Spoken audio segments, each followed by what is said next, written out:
Ya, selamat datang di channel saya Media. Kembali lagi gue melaporkan info dari CES 2019 di Las Vegas. Apalagi produk yang menarik di pada CES kali ini. Tapi kita tunggu aja, seperti biasa kita bumper dulu.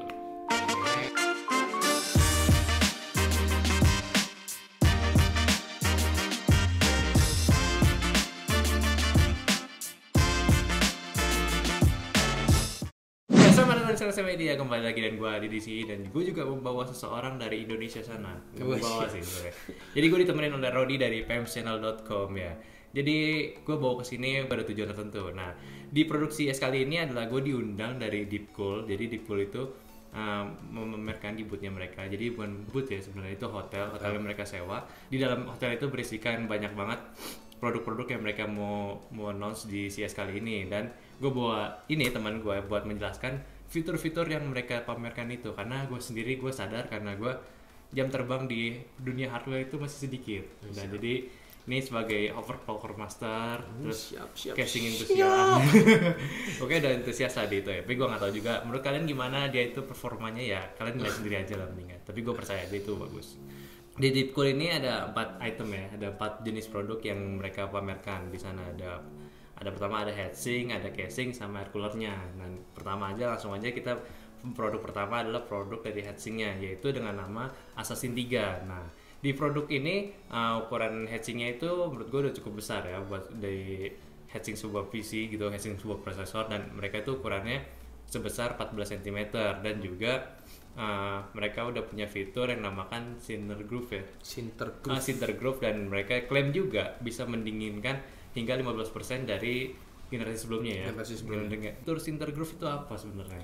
Nah, jadi fitur Sinter Groove itu fitur yang menggabungkan dua buah struktur. Biasanya heat pipe lainnya memakai cuma satu struktur, yaitu struktur sinter atau groove. Kalau groove itu dia ada garis-garis, kalau sinter itu dia pakai tumpuk-tumpukan tembaga gitu. Nah, sekarang disatuin strukturnya pakai pin dan pakai tumpuk-tumpukan tembaga. Jadi dinamakan teknologinya Sinter Groove teknologi. Gue langsung aja komen opini gue gimana sama heatsinknya lah ya. Jadi buat heatsinknya kan sebenarnya gue nggak tahu banget ya fitur heatsink itu seperti apa, tapi gue mau tahu itu misalkan sebuah heatsink harus bisa mendinginkan sebuah prosesor otomatis kan. Harusnya. Nah iya, dan kalau penilaian gue sama heatsink Assassin 3 ini, gue sih udah suka sama desainnya, nggak macem-macem, cuman sayangnya itu nggak ada RGB-nya, jadi kayak buat konekin. Berarti beda sama gua. Kalau gua tuh suka yang nggak ada RGB. Suka nggak ada RGB? Oh iya, jadi gue cukup suka sih kalau ada RGB di prosesor, tapi nyalainnya nggak warna-warni, satu warna aja gitu. Dan ya itu cukup disayangkan sih, tapi dari buat desainnya aja sih udah cukup oke lah. Dia low profile gitu, nggak macem-macem kayak asal heatsinknya dibuat untuk bentukin macam-macam, bener. Ya udah gimana sebagaimana heatsinknya. Ya, tapi kita juga nggak tahu juga kayak performanya tuh gimana kalau buat di setup kita sendiri ya. Tunggu aja reviewnya. Ya itu dia. Nah, jadi harga buat Assassin 3 ini adalah $99. Harga yang cukup murah menurut gua. Wah, salah lu, kemurahan. $99,99. Masa? Ada komanya. Ya sama aja sih hitungannya, 99,99. Cuman ya kalau buat gue sih itu harganya masih masuk akal menurut gua. Kalau menurut lu gimana? Kalau misalnya orang yang seneng heatsink, biasanya itu tuh menilainya kemahalan karena di harga $99 itu sudah dapat water cooling yang 120 mm. Tapi balik-balik ke usernya mau ngejar performance atau mengejar apa gitu. Kalau misalnya ngejar performance, membeli heatsink ini ya udah cukup keren juga, karena TDP-nya ini udah sampai 280 watt, dimana water cooling biasanya kan sampai 200 watt. Otomatis performance-nya itu jauh lebih bagus lah. Produk kedua itu adalah casing dari Deepcool dengan nama produknya itu Macube 550. Pandangan basic lah buat casing satu ini. Jadi kalau buat casing sebenarnya sih gue sih pengennya itu nggak ribet. Jadi kalau bisa buka tutupnya itu gampang, dan juga kalau buat kabel manajemennya juga nggak ribet. Dan juga otomatis kan kalau kabel manajemennya nggak ribet, buka tutupnya gampang, sama airflow sih. Airflow-nya itu juga udah bagus. Hitungannya ngebersihin dalaman PC itu gampang, dan PC pun juga nggak gampang kotor jatuhnya kan. Nggak gampang kotor. Ya, menurut lo gimana nih sama casing 550 ini? Oke. Sebenarnya casing ini nih bahan yang penting itu adalah dari bahan casing itu sendiri karena banyak casing murah yang bertebaran di Indonesia. Banyak banget kan. Iya. Dan 500 ribu udah dapat RGB gitu. Tapi kan kaleng-kaleng. Iya. Nah, tapi kalau di Makecube ini yang dipamerkan itu adalah dari segi build quality-nya. Dari build quality-nya untuk bahan materialnya dia pakai bahan SGCC, di mana SGCC ini lumayan kokoh dan cukup berat juga. Dan yang kedua selain bahan dari kabel manajemennya udah luas banget. Jadi kalau misalnya banyak part menggunakan banyak kabel power supply otomatis udah aman. Dan yang ketiga tuh nggak ribet. Yang nggak ribet, masa-masanya nggak ribet, dan untungnya di casing ini udah screwless. Dan membuka side panelnya itu tuh nggak terlalu lama. Dan berikutnya itu radiator. Jadi orang yang beli casing yang lumayan mahal biasanya itu tuh pakai radiator yang 280 mm atau yang 360 mm sekalian. Nah, casing ini udah mendukung sampai 360 mm radiator. Ya, dari fiturnya juga gue juga cukup menarik. Dari samping kanannya buat kabel manajemennya itu juga cukup luas ya. Luas banget. Enak banget, dan lubang dari sisi motherboard ke sisi yang belakangnya itu benar banyak. Jadi benar buat ngatur-ngatur kabelnya itu nggak ribet lah pokoknya. Udah benar menarik, dan juga di sisi kanan udah dapet tempered glass ya. Udah dapet tempered glass. Dan juga copotnya itu udah menggunakan magnet doang. Dan benar kayak udah nggak ribet sebenarnya sih. Udah benar nggak ribet sama sekali, tarik angkat gitu. Dan harganya itu sebesar $109 untuk yang hitam dan $119 buat yang putih ya. Ya, harganya masih reasonable lah ya. Reasonable. Banyak juga sih di kelas-kelas segitu, harga segitu yang harganya menurut gua nggak mahal-mahal banget. Tapi fitur-fitur pentingnya itu ada yang dibuang nggak menurut?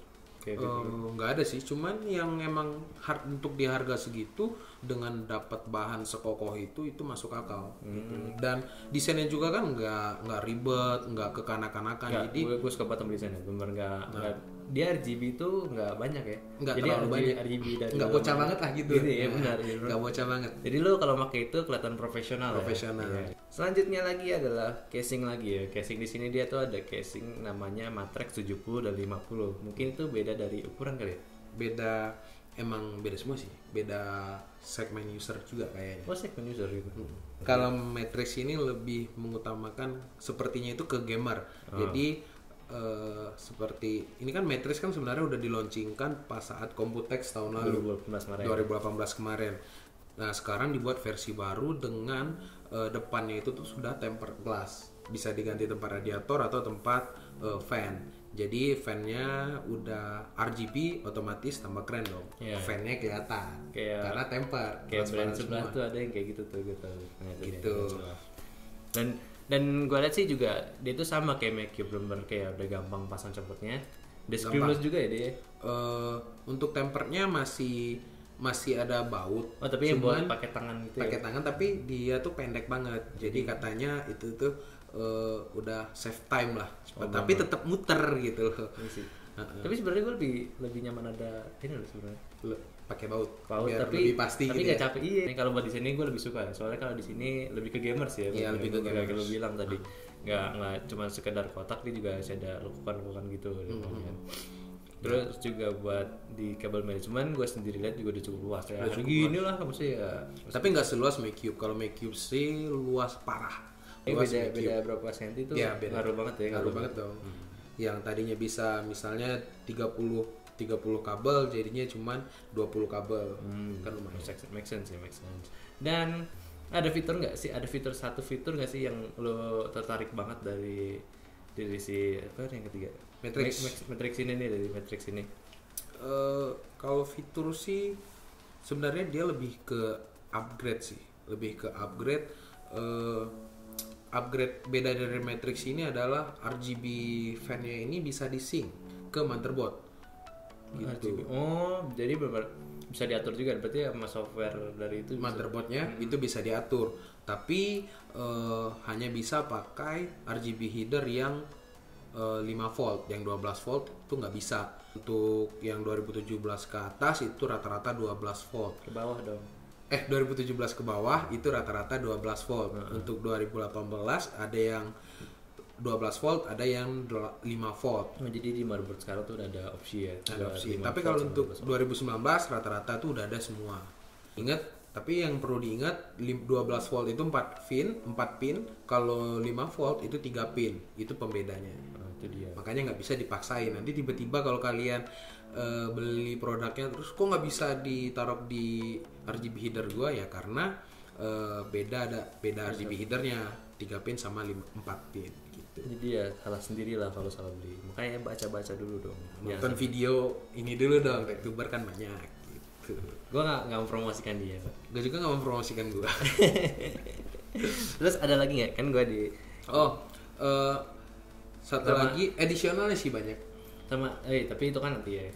Kalau itu gue juga lihat cover PSU-nya tuh udah. Oh kok iya, cover PSU-nya tuh tempered glass. Biasanya cuma besi doang ya. Biasanya cuma besi doang, ketutup warna hitam pastinya kan, kalau nggak warna putih. Nah kalau ini udah tempered glass. Nah tempered glass ini fungsinya itu merefleksikan cahaya dari lampu-lampu yang ada di atas. Di atas. Misal kalau kalian punya fan yang RGB di atas, dia bakal direfleksikan oleh tempered glass-nya. Kalau misalnya kalau kalian punya RGB strip itu juga bakal direfleksi. Nah, itu jadi ya, tambah kece lah. lebih estetika ya. Estetika lebih Estetika. Langsung aja kita ke harganya. Harganya itu ini cukup murah ya. Dan untuk Matrix 70 itu dibanderol dengan harga $69,99. Dan kalau untuk Matrix 50 itu dibanderol dengan harga $64,99. Beda jauh kan? Maksudnya? Beda jauh sama MacCube. Iya. Nah, padahal lebih rame. Iya sih. Karena gamer itu sukanya RGB. Karena RGB itu membuat mereka tuh jago. Itu kalau main PUBG itu headshot gitu kan. Padahal kagak ada ngaruhnya. Ngaruh coy. Oh ngaruh. Lanjut deh, mending lanjut ke barang ke terakhir. Tapi sebelum itu gue mau bahas dulu additional ya. Oh additional. Sebelum gue mau bahas barang terakhir ada additional. Jadi di Matrix sih, jadi khusus buat di Matrix ya sebenarnya. Yang di MacCube kayaknya beda lagi sebenarnya. Beda lagi. Nah, jadi kalau di Matrix ini tuh dia itu ada dua ya kan, gue tahu ada dua additional tambahan. Oh, ada yang pertama ada plate. Nah, plate ini GPU-nya kan. Plate ini gunanya itu tuh untuk naruh boneka atau action figure. Jadi buat reviewer ya seperti cocok ya. Iya. Buat reviewer biar kelihatan itu dijual sekitar 10 sampai $20. Tapi ada lagi GPU holder. GPU holder ini sebenarnya itu cuma penyangga doang, tapi yang kerennya ini di sini nih RGB, di mana GPU holder tuh nggak ada yang RGB. Dan ini nih menurut gua sih keren. Itu sih kalau emang apalagi zaman GPU sekarang tuh udah berat banget. Apalagi GPU gua aja GPU jadul sebenarnya, dulu gua punya. Tapi berat. Jadi punya tapi ngemplek gitu. Nah, gitu. Pentingnya GPU holder itu sih. Dan kita sih bisa ngambil kesimpulan Deepcool ini membawa apa ya, the next levelnya. Iya, benar udah menyediakan. Jadi nggak sekedar naruh holder, tapi bisa sebagai untuk memperindah. Iya, tahu gue dia juga ada mounting buat vertikal ya kan. Oh iya, ada GPU mount vertikal ya kan. Tapi menurut gue kayak itu lebih estetika doang ya. Kayak estetika biar kan fan-nya kan bagus-bagus kayak sekarang. Jadi better tuh dibuat vertikal untuk ngeliatin RGB-nya dan ngeliatin fan-nya. Tapi yang gue tahu dari gue cek internet, yang vertikal itu masih kalah juga dari yang normal gitu. Soalnya kayak performanya itu bakal berubah drastis lagi. Itu sebenarnya permasalahan di PCI Riser-nya. Jadi Riser-nya itu tuh bisa kali 1 atau kali 4 atau kali 8 atau kali 16. Nah, tergantung dari brand itu bisa menyematkan komponen itu jadi kali 16 atau enggak. Kalau misalnya dia bisa jadi kali 16, itu otomatis nggak akan mengurangi performa. Tapi balik-balik tergantung dari bahannya mereka juga. Nah, jadi kita lanjut aja ke produk selanjutnya ya. Produk selanjutnya itu ada semacam air cooler, dan itu namanya Castle 1 Captain. Yang Captain itu memiliki 2 fan, yang kalau Castle itu 3 ya. 3 kebalikan gue. Dan itu sih menurut gue ada cakep sih. Cakep ya. Apalagi yang bentuknya tabung, yang Castle tuh cakep banget. Iya, karena balik-balik tadi, lu suka RGB coy, jadinya cakep. Yang nggak suka apaan sih gitu. bener lagi balik lagi tuh langsung mainnya lagi ya. Dan gue sendiri sebuah buat air cooler itu sebenarnya nggak terlalu paham juga. Sama lah, itu buat ketiga model tadi itu, 3 jenis hardware tuh menurut nggak tahu. Yang penting gue yakin sih dari harga lu udah beli pasti lu bakal dapat dari harga yang beli. Dan gue dapat kabar dari lu juga, dan di Kapten itu di seri sebelumnya ada beberapa customer yang komplain. Itu maksudnya tuh gimana? Kalau berarti ini bahas dari Kapten dulu ya. Kapten lu aja. Dari Deepcool tuh punya water cooling yang serinya tuh Kapten. Kapten 120, 240 dan sampai 240 doang. Nah, permasalahannya adalah bocor dari ada yang dari radiator, ada yang dari pompa, ada yang dari selang. Nah, sebenarnya permasalahannya ini adalah di air pressure-nya atau tekanan udaranya. Nah, makanya itu karena orang Deepcool juga sadar diri, wah kita nih kayaknya ada kekurangan satu nih. Jadi dia mendengarkan konsumer juga. Pasti ya? dong. Pasti bagus makanya dia membuat satu lagi teknologi yang menurut gue cukup baru. Nah, membuat semua tekanan yang ada pada water cooling itu sendiri membuat jadi udara. Semua tekanan itu membuat jadi udara. Gitu. Jadi nanti udaranya itu tuh berkumpul satu tempat, itu tuh bisa dibuang atau diisi gitu. Itu harus kita review sih. Memang kita nggak bisa nyoba-nyoba di situ ya? Iya, kita nggak bisa nyoba. Buka plate-nya ngeri. Karena masih baru-baru gitu ya. Kan gak enak. Tapi sih gue yakin dia juga udah mengklaim ya di Kapten ini benar-benar anti bocor gitu. Berarti udah anti lah dari yang masalah sebelumnya. Kalau untuk performance nggak jelek-jelek banget. Cuman yang buat minus itu tuh ada beberapa user bocor dan terus diupload di sosial media, jadi orang-orang bully Jadi udah kayak ngasih sugesti lah ya. Sugesti kalau Deepcool itu jelek gitu. Deepcool tuh bocor. Sebenarnya kalau misalkan dijelasin lebih jelas ya, kayak misalkan punya masalah cara gini nyata salah sendiri. Bukan cari tahu dulu lah. Cari tahu baru share di sosmed. Iya, harusnya katakan jelek. Gitu. Ya be smart lah sebenarnya kan. Dan selanjutnya itu di ketiga Castle 360 RGB. Sebenarnya ini perbedaan ini nggak ada dari Castle seri berikutnya. Cuman Castle kemarin kan cuma nyampai 120, 240, 280 sama 36 sampai 280. Nah, sekarang ada lagi seri 360-nya. Itu doang sih barunya. Yang lainnya sama yang perbedaannya itu cuman RGB-nya yang bisa di-sync tadi. RGB-nya bisa ke motherboard, tapi yang balik ke RGB yang 5 volt, yang 3 pin. Gitu. Kalau cuma punya 12 pin di motherboardnya, nggak punya 5 pin, itu nggak bisa juga.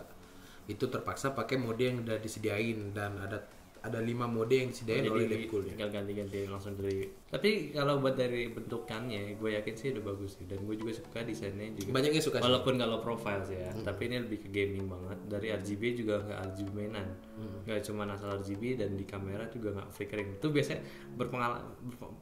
pengaruh banget tuh, kayak nentuin RGB-nya bagus atau enggak tuh dari kamera. Iya, kalau flickering, ini mah murah nih gitu ya. Nggak tahu kalau kalian gimana menilai sebuah air cooler ya. Dan itu harga sebuah air coolernya adalah untuk Castle 360 itu dibanderol seharga $170. Dan kalau Kapten 240 ini dibanderol seharga $140. Menurut gua kalau buat cooler ini masih masuk akal. Cukup murah. Nggak ada sih, maksudnya nggak ada. Kalau yang murah dia punya RGB coy. Oke, mungkin itu aja kegiatan kita di booth-nya si Deepcool tadi ya, apa aja yang keluar, dan menurut gue sih cukup menarik sih ya buat soal hardware ya. Dan gue yakin lo juga setuju dengan gue, dan apa yang dikeluarkan Deepcool itu juga menarik ya. Teknologinya sih asik sih. Jadi nggak sekedar CES ini kan memang ajang launching brand-brand gitu kan. Jadi karena untuk konsisten, eksis gitu kan, untuk launching sembarangan. Tapi yang di launching ini memang mempunyai teknologi yang baru dan asik, dan membuat performance-nya tuh nambah gitu. Kayak berinovasi terus ya. Berinovasi memang ada inovasinya gitu. Memang sih kalau CES itu ngeluarin barang dari barang yang biasa aja tuh menurut gua parah sih. Iya. Harus ada inovasi yang keluar gitu. Cuman update doang. Tapi ya udah gitu aja info kita dari Deepcool, tadi gue sebutin lagi, dan kunjungin juga di channelnya dia, PM Channel, mungkin bisa nambah pengetahuan juga tentang hardware-nya, dan juga dia juga suka bahas-bahas soal laptop. Dan mungkin kalian juga baru lihat si Rodi ada di PEMS ya. Baru. Gue juga soalnya dulu ngeliatin PEMS itu pasti cewek gitu. Pas gue, gue jalan ke US sama PEMS nih. Gue kira cewek kan. Ya, gitu. Ya oke, gitu aja. Dan terima kasih udah nonton, like videonya kalau kalian suka, subscribe terus channel SM Media, dan klik tombol like biar jadi notif squad SM Media. Dan yang terpenting share terus teman-teman kalian biar tahu info CS di Las Vegas itu kayak gimana aja. Gue Ali dan Rodi di sini. Sampai jumpa di video selanjutnya. Bye bye.